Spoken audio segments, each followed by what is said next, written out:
Ako, dati ako merchandiser for the past 19 years. Dating negative din ako sa ganitong negosyo pero wala akong choice eh. I need to help my family. Gusto ko sila makaahon sa kahirapan. Gusto kong mabigyan sila ng magandang buhay. And ako po, nakatira lang po ako noon sa 5 by 5. 5 square meter by 5 square meter na inuupahan. Kaya, ika nga sabi nila, lahat ng gamit ko abot kamay.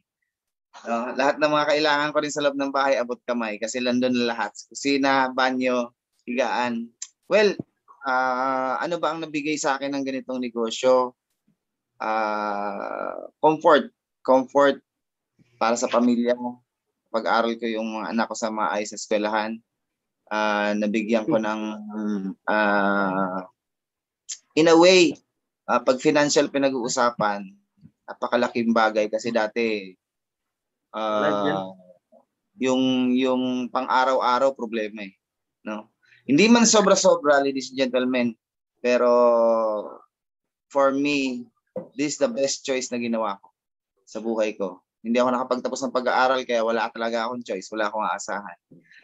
Kung ikaw naman ay taong may negosyo na, magandang pinag-aralan, nasa magandang kumpanya, i-consider mo yung negosyong to. Kasi ang pandemic, yan nag-prove sa atin talaga na walang certain sa mundo.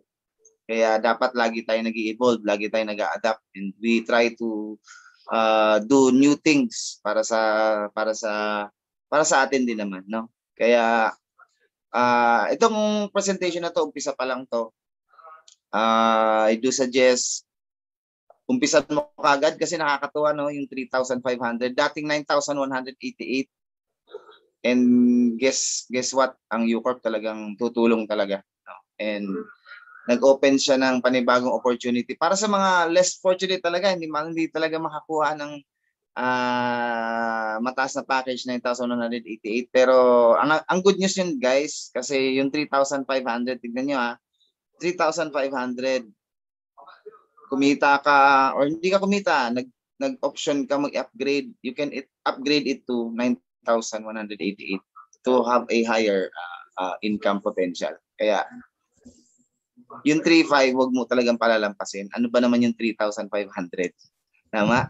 3,500 na pwedeng magpapago. Pwedeng magpapago sa buhay mo, sa pamilya mo. Hindi na pinag-iisipan sa totoo lang. No?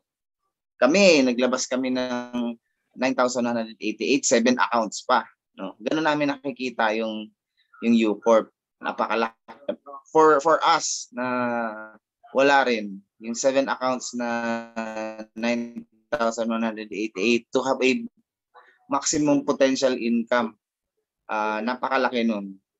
Pero dahil naniniwala kami, ako personally, naniniwala ako na si UCorp magdi-deliver sa promise niya, basta trabahuin lang.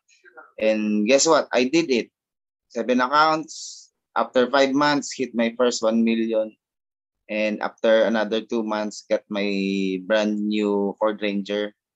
Not much, pero sa isang katulad kong ordinaryong tao, the best thing na nangyari sa akin yung ganun. And the best will come pa. No? Kaya ini-invite namin kayo kung hindi ka pa nakapag-decide, subukan mo lang, walang mawawala sa'yo. Walang mawawala habang bata ka, or sabihin natin mayroon ka ng edad, habang kaya mo pa ang negosyong to, hindi naman to mahirap dahil tulong-tulong natin itong tatrabahuin. Basta nandiyan ka lang, trabahuin mo lang, tutulungan ka namin all the way hanggang makomit mo yung objective mo, yung kung ano yung goal mo sa buhay. Okay? So, yun lang muna sa ngayon. And I'll see you soon sa ibang mga presentation. Kaya ikaw mag-decide ka na. Kasi kung hindi ikaw magde-decide, believe me, walang magde-decide para sa iyo.